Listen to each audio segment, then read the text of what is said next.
वाढत्या तापमानामुळे विमानाचे इंजिन तापून तांत्रिक बिघाड निर्माण झाल्याने स्टार एअर कंपनीच्या सोलापूर मुंबई विमानाने शुक्रवारी सुमारे 2 तास उशिराने उड्डाण केले। प्रवाशांची संख्या आणि सामानाचे वाढलेले वजन यामुळे उड्डाणावर परिणाम झाल्याची माहिती विमान कंपनीकडून देण्यात आली।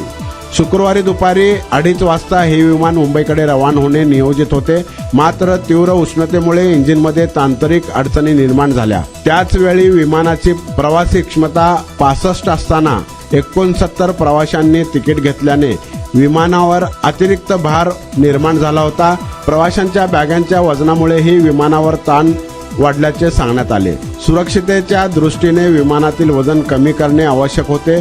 तांत्रिक तपासणी आणि वजन नियोजनाची आवश्यक प्रक्रिया पूर्ण करण्यासाठी वेळ लागल्याने विमानास विलंब झाला। अखेर सर्व तांत्रिक बाबींची पूर्तता झाल्यानंतर सायंकाळी सुमारे 4:45 वाजता विमानाने मुंबईच्या दिशेने उड्डाण केली।